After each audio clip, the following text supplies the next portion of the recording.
పచ్చని కొండలు, వెండివెల్లి నదుల మధ్యలో ఉన్న చిన్న గ్రామంలో ఆరవ్ అనే బాలుడు ఉండేవాడు.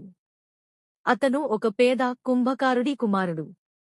వారి ఇల్లు మట్టితో, గడ్డి కప్పుతో కట్టబడి ఉండేది. వేసవిలో గోడలు వేడెక్కిపోతాయి, చలికాలంలో గాలులు లోపలికి వస్తాయి, వాన పడితే పైకప్పు నుండి నీళ్లు జారిపడతాయి. అతని తండ్రి రాఘవ్ ఉదయం నుంచి సాయంత్రం వరకు మట్టిని మర్దించి కుండలు, గిన్నెలు చేసేవాడు. అతని చేతులు ఎప్పుడూ గట్టిపడిపోయి ఉండేవి, కాని హృదయం చాలా సున్నితమైనది. ఆయన తరచూ ఆరవ్కి చెప్పేవాడు, బిడ్డా, మనం పేదవాళ్లమే కాని నిజాయితీ గలవాళ్లం. ఎంత కష్టమొచ్చినా నిజాయితీ వదలకూడదు. ఆరవ్ తల ఊపేవాడు, కాని అతని హృదయంలో పెద్ద కలలు దాగి ఉండేవి. ప్రతి సాయంత్రం అతను పాత బన్యాన్ చెట్టు క్రింద కూర్చుని ఆకాశం వైపు చూస్తూ చెబుతుండేవాడు, ఒకరోజు జీవితం తప్పకుండా మారుతుంది. ఎలా, ఎప్పుడు అనేది నాకు తెలియదు, కాని ఖచ్చితంగా మారుతుంది. ఆరవ్కి చదువుపై చాలా మక్కువ. అతని పాఠశాల చిన్నదే, పగిలిన బెంచీలు, పొడిపట్టిన బ్లాక్ బోర్డు, సరైన బస్తా కూడా లేకపోయేది. కేవలం బట్ట సంచి, దానిని తాడు కట్టి మోసుకెళ్లేవాడు. పాత, చినిగిన పుస్తకాలు ఉండేవి. అయినా అతను అసలు ఫిర్యాదు చేయలేదు. పాఠశాలలో పిల్లలు ఎగతాళి చేసేవారు. ఇంత కష్టంగా ఎందుకు చదువుతున్నావు? కుంభకారుడి కొడుకు ఎప్పుడైనా ధనవంతుడవుతాడా?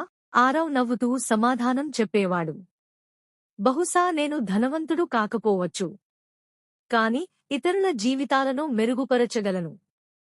అతని సైన్స్ టీచర్ శ్రీ సురేష్ చెప్పేవారు, ఆరవ్, నువ్వు బూడిదలో దాగిన అగ్నిలా ఉన్నావు. ఒకరోజు అవకాశం గాలి వీచితే నువ్వు ప్రకాశిస్తావు. ఆ మాటలు ఆరవ్ మనసులో నిలిచిపోయాయి. రాత్రి గ్రామం నిద్రపోయినప్పుడు ఆరవ్ నూనె దీపం వెలుగులో చదివేవాడు. కొన్నిసార్లు నూనె అయిపోయేది, అప్పుడు చంద్రకాంతిలో కూర్చుని చదివేవాడు. అతని తల్లి చెబుతుండేది, ఆరవ్, కళ్లకు హాని అవుతుంది, నిద్రపో. ఆరవ్ సమాధానంగా, అమ్మా, ఇంకొంచెం చదువుదాం. ఒకరోజు ఈ చదువు మన అందరి జీవితంలో వెలుగుని తెస్తుంది. అతను కేవలం పుస్తకాలు మాత్రమే కాదు, మట్టి, వైర్లు, సీసాలు, పాత బొమ్మలతో చిన్న చిన్న ప్రయోగాలు చేసేవాడు. వారి ఇల్లు ముందు ఉన్న చిన్న ఆవరణ అతని ప్రయోగశాల అయిపోయింది. ఒకరోజు శ్రీ సురేష్ క్లాస్లో చెప్పారు, పిల్లలు, నగరంలో ఒక సైన్స్ ఎగ్జిబిషన్ జరగనుంది. గెలిచిన వారికి పెద్ద పాఠశాలలో స్కాలర్షిప్ వస్తుంది. ఆరవ్ గుండె గట్టిగా కొట్టుకుంది. ఇది తనకు అవకాశం. కాని తన పాత చెప్పులు, పేదరికం గుర్తుకొచ్చాయి. అప్పుడు అతని తండ్రి భుజం మీద చేయి వేసి అన్నారు, వెళ్ళు బిడ్డా. మన వద్ద డబ్బు లేకపోయినా జ్ఞానం ఉంది. అదే గొప్ప సంపద. ఆరవ్ ఆలోచించాడు, గ్రామంలో ప్రజలు చెత్త నీరు తాగి తరచూ అనారోగ్యానికి గురవుతారు. ఒక సాధారణ నీటి శుద్ధి యంత్రం, వాటర్ ప్యూరిఫైయర్, తయారు చేద్దాం అని. అతను మట్టి కుండలు, ఇసుక, బొగ్గు, బట్ట వాడాడు. రోజూ పరీక్షలు చేసేవాడు. పైనుంచి మురికి నీరు పోసి, కింద నుంచి తేలికపాటి శుభ్రమైన నీరు రావడాన్ని చూసేవాడు. గ్రామస్థులు ఆశ్చర్యపోయారు. ఆరవ్, ఇది మాయలాంటిది. మాయం కాదు, ఆరవ్ చిరునవ్వుతో అన్నాడు, ఇది శాస్త్రం. ఇది మన అందరికీ సహాయం చేస్తుంది. ఎగ్జిబిషన్ రోజు ఆరవ్ తన తండ్రితో కలిసి మట్టి కుండను చెక్కల బండిపై పెట్టి మైళ్ల తరబడి నడిచి నగరానికి వెళ్లాడు. అక్కడ పెద్ద భవనాలు, మెరిసే కార్లు, మంచి బట్టల్లో పిల్లలు చూసి కొంచెం భయపడ్డాడు.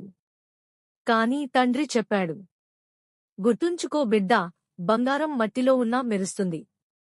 ఎగ్జిబిషన్లో ఇతర విద్యార్థులకు ఖరీదైన రోబోలు, కంప్యూటర్లు, ప్రకాశించే ప్రాజెక్టులు ఉన్నాయి.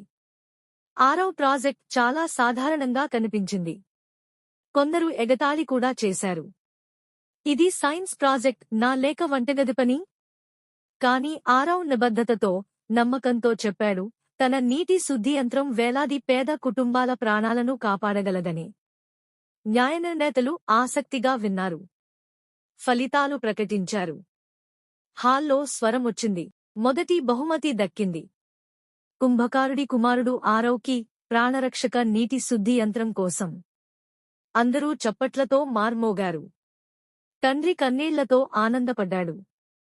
గ్రామంలో పండుగ జరుపుకున్నారు. పత్రికలు రాశాయి, నీటిని జీవితంగా మార్చిన బాలుడు. స్కాలర్షిప్తో 6వ పెద్ద పాఠశాలలో చదివాడు.